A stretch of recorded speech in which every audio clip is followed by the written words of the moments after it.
कहानी की शुरुआत में रेवेंस एंड नाम का एक टाउन दिखाया जाता है जहाँ एक बच्चा न्यूज़पेपर बांट रहा होता है। ये वक्त सन 1980 का है। इस टाउन में एक बड़ा सा मॉर्चरी हाउस भी है। वो बच्चा उस मॉर्चरी हाउस में भी न्यूज़पेपर डिस्ट्रीब्यूट करने का काम करता था, जहाँ पर वो एक दिन नोटिस करता है कि पिछले कुछ दिनों से अभी तक किसी ने इस मॉर्चरी हाउस के बाहर से न्यूज़पेपर नहीं उठाया है। उसे ये अजीब लगता है, इसलिए जानने के लिए वो अपना कैमरा लेकर उस मॉर्चरी हाउस के पास जाता है, जहाँ वो डोरबेल बजाता है, लेकिन मॉर्चरी हाउस से कोई बाहर नहीं निकलता है। जिसके बाद वो डोर के लेटर होल से जैसे ही घर में झांकता है, उसे वहाँ पर दो आंखें दिखाई देती है, जिससे वो बच्चा डर जाता है और पीछे की तरफ गिर जाता है। जिसके बाद उस मॉर्चरी हाउस का दरवाजा खुलता है और उसमें से एक मिस्टीरियस बूढ़ा आदमी बाहर आता है, जिसका नाम डार्क होता है। जिसको देखकर वो बच्चा डर के मारे अपना कैमरा वहीं छोड़कर भाग जाता है। डार्क उस कैमरे को उठाकर एक बॉक्स में डाल देता है, जिसमें पहले से ही कई सारे लोगों का सामान पड़ा था। असल में डार्क एक मॉर्टिशियन होता है जो एक बच्चे का फ्यूनरल कर रहा होता है, जिसका नाम लोगन होता है। वहाँ पर और भी कई सारे लोग आए हुए थे, जिसमें से एक लड़की जिसका नाम सैम था, वो भी उन्हीं सब के साथ वहाँ पर खड़ी हुई थी। फ्यूनरल के खत्म होने के बाद वो लोगन के कॉफिन के पास जाती है, जिसे देखकर डार्क को लगता है कि शायद वो उसकी कोई रिलेटिव होगी, पर सैम बताती है कि वो वहाँ जॉब के लिए आई है। जिसके बाद सैम वहाँ घूमकर उस पूरे मॉर्चरी हाउस के कलेक्शन को देखती है, जहाँ पर बहुत सारी बुक्स रखी होती हैं, जिसको देखकर सैम अट्रैक्ट हो जाती है। तभी डार्क उसे बताता है कि इन बुक्स में इन सभी लोगों की सच्ची कहानियां हैं कि वो कैसे मरे और उनको किस बात पर मारा गया, जिनको सुनने के लिए सैम डार्क से जिद करने लगती है। वो बोलती है कि आप मुझे इन बुक्स में से कुछ कहानियां सुनाएं जो सबसे ज्यादा खतरनाक और इंटरेस्टिंग हैं। डार्क भी उसे कहानी सुनाने के लिए मान जाता है। डार्क की पहली कहानी सन 1950 के आसपास की है, जहाँ एक लेडी को दिखाया जाता है जो पार्टी के दौरान वॉशरूम में जाती है। वो वहाँ जाकर लाइट्स ऑन करती है और देखती है कि उसके हाथों पर कुछ चिपचिपा सा लिक्विड लगा होता है। जिसके बाद वो लेडी एक जगह बैठकर सारे पर्स बाहर निकालती है जो उसने पार्टी में आए कुछ लोगों से चुराए थे। असल में वो लेडी एक चोर थी। वो उन पर्स से सारे पैसे निकालकर उन्हें वहीं फेंक आती है, जिनमें एक एंटीक वॉच भी थी जो सेम टू सेम डार्क के पास होती है। जिसके बाद उसे एक दरवाजे से आवाज आने लगती है। वो वहाँ जाती है और उसे खोलने की कोशिश करती है, और जैसे ही वो उसे खोलती है, वो उसे देखकर हैरान रह जाती है। वो बहुत ज्यादा डर जाती है, क्योंकि उस दरवाजे के अंदर एक भयानक मॉन्स्टर होता है, जिसके कई सारे टेंटिकल्स होते हैं। वो हड़बड़ाहट में उस दरवाजे को बंद कर देती है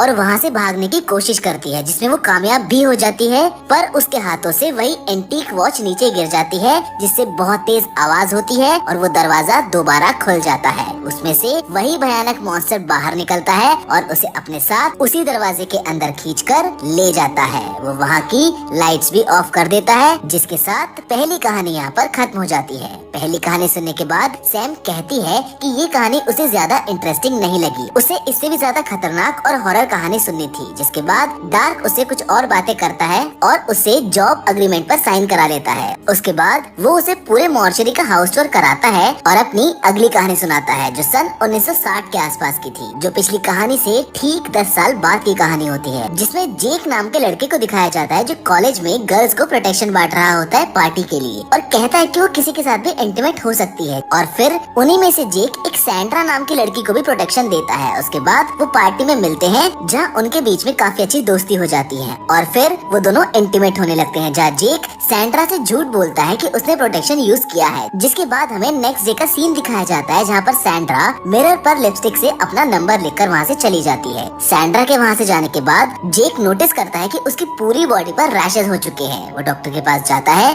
जहाँ डॉक्टर उसकी रिपोर्ट्स देखकर हैरान हो जाती है, क्योंकि जेक की रिपोर्ट के अनुसार वो प्रेग्नेंट होता है और उसके पेट में एक अजीब सा क्रिएचर है, जो अब काफी बड़ा हो गया है, यहाँ तक कि वो डिलीवरी स्टेज तक पहुँच गया है। जिसके बाद वो सीधा सैंड्रा के घर जाता है। वहाँ पर उसके पेरेंट्स भी होते हैं। जेक सैंड्रा से कहता है कि ये मेरे साथ क्या हो रहा है, पर सैंड्रा भी गुस्से में होती है, क्योंकि उसने उससे प्रोटेक्शन के बारे में झूठ कहा था। वो इसलिए वहाँ से चली जाती है। जिसके बाद जेक को लेबर पेन शुरू हो जाता है। सैंड्रा के मॉम डैड उसे चेक करते हैं, जिसके बाद उसका पूरा लोअर बॉडी पार्ट उसके पेट समेत फट जाता है, जिसकी वजह से जेक की वहीं पर मौत हो जाती है। लेकिन उसके पेट में से एक अजीब सा क्रिएचर बाहर निकलता है, जिसे लेकर सैंड्रा की मॉम ऊपर वाले रूम में जाती है और वहीं पर रख देती है। जिसके बाद हमें दिखाया जाता है कि वहाँ पर पहले से ही काफी सारे क्रिएचर्स के बेबी मौजूद होते हैं। और इसी के साथ ये कहानी भी यहाँ पर खत्म हो जाती है। ये कहानी सैम को बहुत पसंद आती है क्योंकि ये डरावनी और खतरनाक होती है और साथ ही में इसमें सस्पेंस होता है। जिसके बाद डार्क सैम को बेसमेंट में ले जाता है जहाँ वो उसे एक लेडी की डेड बॉडी दिखाता है जिसका नाम कैरल होता है और वो सैम को उसकी अगली कहानी सुनाने लगता है जो कि सन 1970 के वक्त की होती है, जहाँ कैरल और उसके हस्बैंड वेंडल ओवेंस की शादी हो जाती है। वो खुशी खुशी रह रहे थे पर एक दिन अचानक से कैरल बीमार हो जाती है। उसकी बॉडी पैरालाइज हो जाती है जिसके कारण अब वो कोई मूवमेंट नहीं कर पा रही थी। वेंडल अपनी वाइफ का पूरा ध्यान रखता था पर फाइनेंशियल इश्यूज और कैरल की हालत में कोई सुधार ना होने की वजह से एक दिन वेंडल बहुत परेशान हो जाता है। वो डॉक्टर के पास जाता है जहाँ डॉक्टर उसे सजेस्ट करता है कि तुम्हें उसे पेन किलर का ओवरडोज देकर मार देना चाहिए क्योंकि उसके ठीक होने के चांसेस अब बहुत कम है, जिससे तुम्हें भी राहत मिल जाएगी। जिसके बाद हम वेंडल और कैरल को एक साथ कैंडल लाइट डिनर करते हुए देखते हैं जहाँ वेंडल उसको एक छोटा सा स्टैचू गिफ्ट करता है पर उसके कोई रिस्पॉन्स ना देने की वजह से वेंडल उसके खाने में पेन किलर का ओवरडोज मिला देता है, जिसे खाते ही कैरल की बॉडी में मूवमेंट होने लगती है जिसको देखकर वेंडल डर जाता है और उसको वॉमिट कराने लगता है। लेकिन जल्दबाजी में कैरल का सर उस स्टैचू से टकरा जाता है जिसे वेंडल ने गिफ्ट किया था, जिसकी वजह से कैरल की मौत हो जाती है। वेंडल पैनिक करते हुए डॉक्टर के पास कॉल करता है और सब बात बताता है। डॉक्टर उसको बॉडी को ठिकाने लगाने के लिए कहता है। वेंडल वैसा ही करता है। वो अपनी वाइफ की डेड बॉडी को एक बॉक्स में डालने लगता है पर वो बॉक्स छोटा होता है जिसकी वजह से उसको उसकी वाइफ के लेग्स काटने पड़ते हैं और फिर वो उस बॉक्स को लेकर लिफ्ट से जाने लगता है पर वो लिफ्ट अचानक से बंद पड़ जाती है। अब उस बॉक्स से खून बाहर आने लगा था जिससे पूरी लिफ्ट खून से भरने लगी है। वेंडल ये देखकर डर जाता है और वहाँ से बाहर निकलने की कोशिश करता है। वेंडल की नेबर उसे लिफ्ट में फंसा हुआ देख उसकी हेल्प करने के लिए पुलिस को कॉल कर देती है क्योंकि उसको वेंडल पर थोड़ा शक भी हो रहा था कि तभी अचानक से लिफ्ट तेजी से नीचे जाती है और जैसे ही वेंडल लिफ्ट के होल से बाहर देखता है तो उसको उसकी वाइफ के साथ बिताए सारे पल याद आने लगते हैं। और जिसके बाद जैसे ही वो पीछे मुड़ के देखता है तो उसी बॉक्स में से उसकी वाइफ की आत्मा बाहर आती है और उसके नजदीक आकर उसे किस करने लगती है। जिसके बाद हमें सीन दिखाया जाता है कि पुलिस भी अब वहाँ पर आ गई है और वो वेंडल को लिफ्ट में एक मैरिज एल्बम को पकड़े हुए देखते हैं जो बिल्कुल पागल हो चुका है, जिस वजह से अब उसे मेंटल असाइलम में भेजा जा रहा है। और इसी के साथ ये कहानी भी यहाँ पर खत्म हो जाती है। इस कहानी को सुनने के बाद सैम डार्क से कहती है कि आपकी सभी स्टोरी बहुत अच्छी है और इंटरेस्टिंग भी, क्योंकि इन सभी में एक मॉरल दिया गया है कि बुरा करोगे तो बुरा ही होगा। जिसके बाद डार्क सैम को एक बेसमेंट में लेकर जाता है जहाँ बॉडीज को जलाया जाता है। वो वहाँ पर लोगन की बॉडी को भी जलाने वाला होता है पर सैम उसे रोककर कहती है कि वो वहाँ लोगन के लिए ही आई है क्योंकि उसकी वजह से ही वो मारा गया है और उसकी मौत की जिम्मेदार वो खुद है। ये कहकर सैम डार्क को अपनी स्टोरी सुनाने लगती है कि ये कहानी सन 1978 के वक्त की है जहाँ सैम एक घर में the baby seaters murder movie देख रही होती है पर तभी उसके पास मिसेस कुबलर का फोन आता है जो कहती है कि लोगन ऊपर अपने वाले रूम में अकेला सो रहा है, उसका ध्यान रखना और अगर भूख लगे तो कुछ बनाकर खा लेना। मिसेस कुबलर उससे ये भी कहती है कि उन्हें आने में थोड़ी देर हो जाएगी। जिसके बाद सैम ओवन में अपने लिए मीट बनाने लगती है और तभी न्यूज पर ये खबर आती है कि एक मेंटल असाइलम से कुछ कैदी भाग गए हैं, तो सब सावधान रहें और डोर्स को लॉक करके रखें। जिसके बाद हमें दिखाया जाता है कि घर में एक आदमी एंटर करता है जिसके सर से खून बह रहा होता है। सैम उसके पास आकर उसे फर्स्ट एड देने की कोशिश करती है पर जब मिसेस क्यूबलर का वो वॉइसमेल सुनती है कि मेंटल असाइलम से कुछ कैदी भाग चुके हैं जो खतरनाक है, जिसे सुनकर वो डर जाती है और उसको उस आदमी पर शक होने लगता है। वो उस आदमी की फिंगर्स को जूसर मिक्सर में डालकर ग्राइंड कर देती है और उस आदमी पर चाकू से हमला करती है पर उससे बचकर वो आदमी सैम पर ही उल्टा हमला कर देता है जिससे वो जमीन पर गिरकर बेहोश हो जाती है। फिर वो आदमी लोगन के रूम की तरफ जाने लगता है लेकिन समय पर सैम को होश आ जाता है और वो एक रॉड लेकर लोगन के रूम की तरफ जाती है जहाँ उन दोनों के बीच में लड़ाई होती है जिसमें सैम उस आदमी को सीढ़ियों से धक्का मारकर नीचे गिरा देती है और उसके चेहरे पर टीवी दे मारती है जिससे उस आदमी की वहीं पर मौत हो जाती है। सैम गुस्से में थी क्योंकि उस आदमी ने उसका डिनर बर्बाद कर दिया था। फिर कुछ देर बाद मिसेस क्यूबलर और उनके हस्बैंड आ जाते हैं जहाँ पर वो उस आदमी की लाश को देखते हैं। जिसके बाद हमें पता चलता है कि जिस आदमी को सैम ने मारा है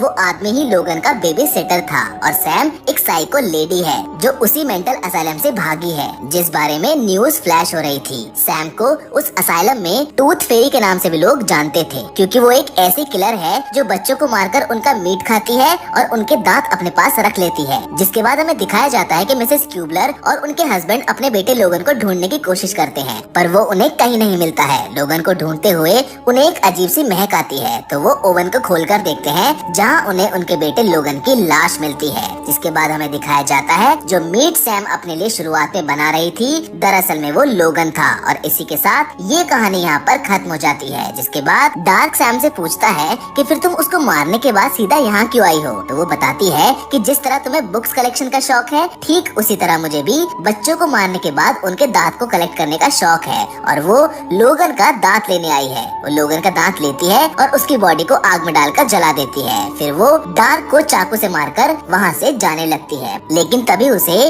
डार्क के जोर जोर से हंसने की आवाज आती है, और जब वो देखती है कि जहाँ उसने डार्क को चाकू मारा था वहाँ से खून के बजाय एक पीला सा चिपचिपा लिक्विड बाहर आ रहा है, तो उसे देख सैम डर जाती है और वहाँ से भागने लगती है। पर डार्क उस पूरे घर को एक भूल भुलैया बना देता है, जिससे सैम बाहर नहीं आ पाती है। सैम भागते भागते एक लाइब्रेरी में पहुँच जाती है, जहाँ पर डार्क भी होता है। वो उससे कहता है कि अभी तो बस ये शुरुआत है। और उसके इतना कहने के बाद सभी शेल्फ में से बुक्स गिरने लगती है, और उन बुक्स में उन्हीं बच्चों की कहानी होती है जिन्हें सैम ने मारा होता है। उन सभी किताबों में से बच्चों की आत्माएं बाहर आने लगती हैं और सैम पर हमला कर देती हैं। जिसके बाद दिखाया जाता है कि अब डार्क सैम की बॉडी में वही चिपचिपा लिक्विड इंजेक्ट कर रहा होता है और उसकी बॉडी पर स्टिचेस लगा रहा होता है। जिसके बाद वो उस मॉर्चरी से बाहर आ जाता है, जिसके कुछ ही सेकंड्स बाद डार्क की बॉडी भी ब्लास्ट होकर फट जाती है। अब हम वहाँ पर सैम को देखते हैं, जिसे अब होश आ गया है। वो अपने फेस को देखकर डर जाती है और चिल्लाने लगती है, क्योंकि उसके पूरे फेस और बॉडी पर स्टिचेस लगे हुए होते हैं, जिसका मतलब ये है कि अब वो इस घर की नई मॉर्टिशियन बन चुकी है। और लास्ट सीन में हमें ये दिखाया जाता है कि वही न्यूज़पेपर डिस्ट्रीब्यूट करने वाला बच्चा